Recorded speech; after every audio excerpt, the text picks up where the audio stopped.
চলো আজকে কালকে বায়োলজি পরীক্ষা আছে, সেহেতু বায়োলজি মানে জীবনবিজ্ঞান পরীক্ষা আছে, সেহেতু তোমরা জীবনবিজ্ঞানের কিছু ইম্পর্টেন্ট কোশ্চেন দেখে নাও। চলো প্রথম কোশ্চেন শুরু করা যাক। নিচের কোনটি অক্সানের গঠন সংক্রান্ত বৈশিষ্ট্য নয়? এই চারটের মধ্যে যে অপশানটা হবে সেটা তোমরা সিলেক্ট করে নেবা। এরপরের ভিডিওতে আমি এইগুলোর সব অ্যান্সার তোমাদের করে দেবো, সেহেতু সাবস্ক্রাইব করো এবং অল নোটিফিকেশানটা বাজিয়ে রেখো, তাহলে এই এর যখনই আমি অ্যান্সারটা তোমাদের দেবো তখনই তোমরা সাথে সাথে দেখতে পেয়ে নেবা। নিচের কোনটি ADH হরমোনের কাজ? দেখো পরপর কোশ্চেনগুলো দেখাচ্ছি, আর এই কোশ্চেনগুলো তোমরা পরীক্ষাতে করে যাবা, তাহলে তোমাদের পরীক্ষায় অনেক কিছু কমন পাবা, 90% কমন পাবা আশা করি। আর এই কোশ্চেনগুলো যদি কেউ দেখো, সেহেতু তোমরা যারা ফেল করবে মনে করছো তারা এই কোশ্চেনগুলো ভালোভাবে করে নাও, তারা ফেল করবে না। আমি আশা করি ফেল করবে না তোমরা, কারণ হচ্ছে কোশ্চেনগুলো খুব ইম্পর্টেন্ট। সেহেতু চলো ভালোভাবে কোশ্চেনগুলো দেখাই। নিউক্লিওটাইডের রাসায়নিক উপাদান সংক্রান্ত নিচের কোনটি সঠিক? এই চারটের মধ্যে যে অপশানটা সঠিক সেটা তোমরা রাইট মারবা। 1-5 ইতর পরাগযোগের পদ্ধতির ক্ষেত্রে নিচের কোন জোটটি সঠিক? দেখো এর বায়ু পরাগী, জল পরাগী, পতঙ্গ পরাগী, পক্ষী পরাগী। আর এই সাইডে তোমাদের ডান দিকে দেখো, ডান দিকে দেওয়া আছে ওর কোনগুলো সঠিক, সেহেতু মিলাইতে হবে তোমাদেরকে। এই কোশ্চেনগুলো তোমাদের মাধ্যমিকে কীরকম কোশ্চেন আসবে তার কিছু প্যাটার্ন, সেহেতু তোমরা এই কোশ্চেনগুলো ভালোভাবে করে যাবা।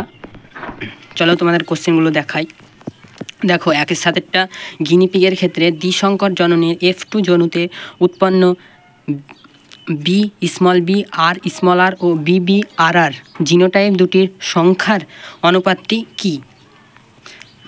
দেখো 8 নম্বরের কোশ্চেনটা একই রকম কোশ্চেন। 9 নম্বরের কোশ্চেনটা দেখো, সম্পূর্ণ প্রকটতার ক্ষেত্রে সংকর জনন F2 জনুতে জিনোটাইপ ও ফিনোটাইপ অনুপাত কোনটি? চলো 10এরটা দেখো, নিচের কোনটি ডারউইনের বক্তব্য নয় এরকম সংক্রান্ত প্রচুর কোশ্চেন তোমাদের আসে, সেহেতু কোশ্চেনটা ভালোভাবে করে যাবা। সমসমস্ত অঙ্গের বৈশিষ্ট্য শনাক্ত করো। দেখো 1-12টা দেখো, 1-13টা দেখো, নাইট্রোজেন চক্রের সক্রিয় ক্রমটি শনাক্ত করো।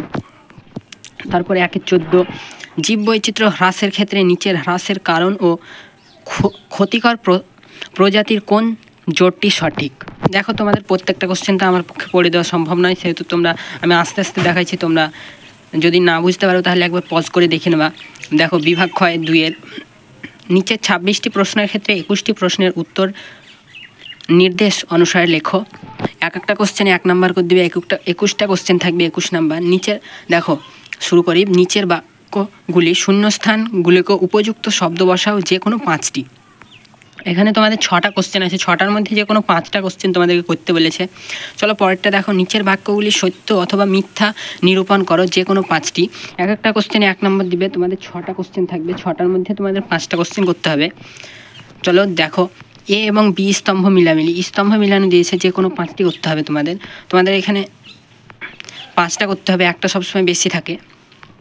দেখো একটি শব্দে বা একটি বাক্যে উত্তর দাও যে কোনো 6টি কোশ্চেন করতে হবে তোমাদের। এখানে তোমাদের অনেক কটাই কোশ্চেন দেওয়া থাকবে, সেহেতু তোমাদের করতে অসুবিধা হবে না আশা করি। বিভাগ গয়ের 3-এর দাগের দেখো, নিচের 17টি প্রশ্ন থেকে যে কোনো 16টি প্রশ্নের উত্তর 2-3 বাক্যে লেখো। 2 × 21 মানে একটা কোশ্চেনের মান তোমার 2, 12টা কোশ্চেন করতে দিবে, 28 নাম্বার দিবে। 3-1 কোশ্চেনটা দেখো, হাঁচি ও কাশি প্রতিবর্ত 2টি বিপদ এড়াতে সাহায্য করে, বক্তব্যটির যথাযথ বিচার করো। এই টাইপের কোশ্চেনগুলো অনেক আসে, সেহেতু এই টাইপের কোশ্চেনগুলো ভালোভাবে দেখো। আর কোশ্চেন প্যাটার্ন আশা করি এইরকমই কোশ্চেন প্যাটার্ন হবে তোমাদের। দেখো বিভাগ ঘয়ের দেখো, দীর্ঘ উত্তরধর্ম প্রশ্ন। দেখো 4 নম্বর, নিচের 6টি বা তার বিকল্প প্রশ্নের উত্তর লেখো। দৃষ্টিহীন পরীক্ষার্থীদের 4-1 নম্বর প্রশ্নের পরিবর্তে 4-1 A এবং প্রশ্নের উত্তর করতে হবে। প্রতিটি প্রশ্নের মান 5। দেখো এটা দৃষ্টিহীন পরীক্ষার্থীদের জন্য, সেহেতু তোমাদের জন্য না, কিন্তু তোমাদের জন্য আসতেও পারে এই টাইপের কোশ্চেন, সেহেতু তোমরা একবার দেখে নাও কোশ্চেনগুলো। দেখো আমি আস্তে আস্তে দেখিয়ে দিচ্ছি। দেখো বলা আছে কেবল কেবলমাত্র দৃষ্টিহীন পরীক্ষার্থীদের জন্য। 4-1 এ মানুষের অক্ষিগোলকের নিম্নলিখিত 5টি অংশের প্রত্যেকটি একটি করে কাজে লাগে। 1 আছে কর্নিয়া, লেন্স, কোরয়েড, ডিট্রিয়াস, হিউমান আর রেটিনা। অথবাদি আরেকটা কোশ্চেন আছে, প্রত্যেকটার অথবাদিও আছে। এইরকম কোশ্চেন তোমাদের আসতে পারে, সেহেতু কোশ্চেনগুলো দেখো, আস্তে আস্তে দেখানো হচ্ছে। আশা করি তোমরা এই কোশ্চেনগুলো ভালোভাবে করলে পরীক্ষায় অনেক উপকার পাবে। দেখো ইঙ্গর বিভাগ, কেবলমাত্র বহিরাগত পরীক্ষার্থীদের জন্য যে কোনো 4টি প্রশ্নের উত্তর দাও।